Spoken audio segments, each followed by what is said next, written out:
무더운 여름 시원한 맥주와 바삭한 치킨이 유혹하지만 여러분 바람만 스쳐도 아프다는 통풍의 신호일 수 있다는 점 알고 계셨나요?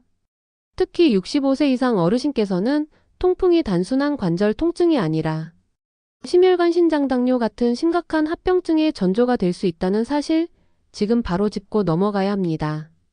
그런데 최신 연구 결과에 따르면 통풍은 단순히 치맥 때문이 아니라 유전자 관절 윤활물질 문제도 큽니다. 오늘은 통풍에 대한 놀랍고 새로운 사실, 그리고 어르신이 꼭 챙기셔야 할 예방법 관리법을 차근차근 알려드리겠습니다. 첫째, 통풍의 본질과 최신 연구 통찰부터 들어볼게요. 통풍은 요산이 관절의 결정체 형태로 쌓여 염증과 극심한 통증을 일으키는 흔한 대사성 질환입니다. 전통적으로는 육류, 해물, 알코올, 특히 맥주가 퓨린을 증가시켜 간신장에서 처리되지 못한 요산이 쌓인다고 알려졌지만 최근 UC 샌디에이고 의대 연구에 따르면 윤활리핀 단백질 부족도 중요한 원인 중 하나입니다. 피부처럼 관절에도 윤활 역할을 하는 윤활리핀이 줄어들면 국소적으로 요산 결정이 쉽게 형성되며 혈중 요산 수치와 상관없이 통풍이 발생할 수 있다는 거죠. 즉 혈중 요산 수치가 정상이더라도 관절 내부에서 요산이 쌓일 수 있다는 것입니다. 이 연구는 윤활리핀이 통풍의 새로운 생물지표이자 예방치료의 타깃이 될 수 있다는 점을 밝혀냈습니다. 둘째, 어르신이 특히 주의해야 할 이유도 따로 있습니다. 노년층은 고혈압, 당뇨, 만성 신장질환 같은 기저질환이 많은데 이들이 통풍 위험을 높입니다. 심지어 이뇨제, 혈압약, 통풍 예방 약물과 상호작용을 일으킬 수 있어 통풍 관리가 더 까다롭습니다. 지금까지 75세 이상 고령자 대상 연구에서 전형적 통풍과는 달리 상하지 여러 관절의 미세한 통증이 잦고 통풍 결절이 흔하게 나타납니다. 이 말은 증상이 애매할 수 있어 은밀하게 진행되다가 병원을 찾았을 땐 이미 만성 관절 손상이 왔을 수 있다는 뜻입니다. 즉 어르신께선 작은 통증에도 지나치지 말고 즉각적인 진료가 필수입니다. 셋째, 최신 치료 트렌드 소개합니다. ACR 미국 류머티즘 학회 최신 지침에 따르면 통풍 발작이 1년에 2회 이상이면 저용량 알로퓨리놀을 조기 시작하는 게 권고됩니다.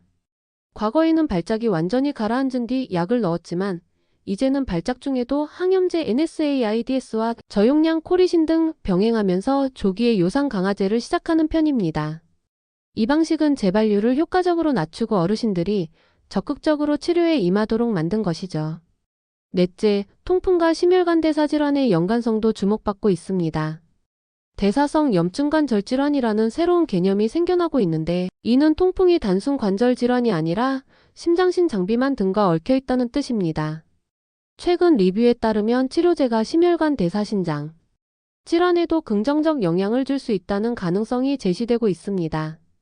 대표적인 약이 아르할로페네이트라는 신약인데 인슐린 감수성을 개선하면서 요산 재흡수를 막고 급성 염증도 줄이는 이중 기능을 가지고 있습니다. 또한 일본에서 승인된 도티뉴랍이라는 약물도 만성신장 심혈관 질환자에게 유익하다는 연구가 나왔습니다. 다섯째, 일상 속 예방법과 관리 팁을 알려드릴게요. 1. 음식 조절. 통풍에 안 좋은 퓨린이 많은 식품, 붉은 고기, 내장, 해산물, 과당, 음료, 맥주를 줄이고 퓨린이 적은 식물성 식품 위주, 채소, 콩, 현미, 저지방 유제품, 비타민C, 귤, 딸기, 커피, 그리고 체리 추출물이 좋다는 연구가 있습니다. 특히 체리 추출물이 플라보노이드와 항염 성분 덕에 통증과 재발을 줄여준다는 보고가 많습니다.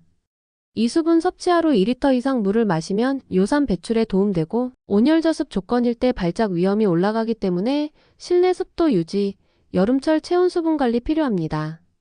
체중 관리 BMI 35 이상이면 남성은 3배, 여성은 더 높아진 통풍 위험이 있습니다. 규칙적 가벼운 운동 걷기, 스트레칭, 비만 예방이 중요합니다. 사수면, 무호흡증 관리. 수면 중 산소 부족이 세포를 파쇄하면서 퓨린 방출이 되고 요산 증가로 이어질 수 있다는 연구도 있으니 코골이, 수면, 무호흡증 의심 시 진단 받으세요. 5. 약물 복용 주의 이뇨제, 혈압약, 비타민D 과다 등 통풍 악화 가능 약물이 많아 주치의와 상의하며 적절히 조절해야 합니다. 여섯째, 약물요법 팁 정리드립니다. 급성 발작 시 이부프로펜, 코리신 저용량, 경구주사, 스테로이드 중 하나 선택하며 기저질환 이장 신장 상태에 따라 결정합니다. 만성 관리에는 저용량 알로퓨리놀 6개월 이상 복용하며 혈청 요산 목표치를 6mg 이하로 유지합니다. 단 HLA-BO 1801 유전형은 스킨 반응 위험 있기 때문에 동남아 아프리카계라도 유전자 검사 고려해야 합니다. 코리신은 위장 부작용이 있지만 장기 저용량 병용 시 재발 예방 효과 높다는 증거도 있습니다. 일곱째, 자연요법 보조 치료로는 체리 추출물, 커피, 비타민C, 저지방 유제품이 추천됩니다. 터메릭 강황의 항염 효과도 일부 연구에서 지목되지만 약물과 병용 시 상호작용 확인이 필요합니다. 또한 마음 건강도 중요합니다. 만성 통증과 염증은 우울 불안으로 이어질 수 있으니 어르신들끼리 지지하고 온라인 지역 보건소의 모임에 참여해 정서적 건강도 챙겨야 합니다. 여덟째, 정기검진 및 팔로업 루틴입니다. 혈청 요산, 신장 기능, 심혈관 상태, 혈압, 혈당, 지질 수치 등을 최소 6개월마다 검사하세요. 약물 용량 조정, 부작용 모니터링, 생활습관 변화 유지 등이 목적입니다. 특히 통풍 합병증의 대표인 신장결석과 심혈관계 위험을 조기 검출할 수 있습니다. 마무리하며 말씀드리겠습니다. 통풍은 단순 관절병이 아니라 심혈관, 신장, 대사질환과 겹치는 복합질환입니다. 특히 어르신께선 유전자 윤활리핀, 대사약물 상호작용 등을 함께 고려한 맞춤형 관리가 필요합니다. 급성 발작은 빠르게 대처하고 만성시엔 요산 목표 유지, 건강한 식생활, 체중 수분 관리, 정기검진이 중요합니다. 약물은 전문가 상담 후 복용하시길 권장드려요.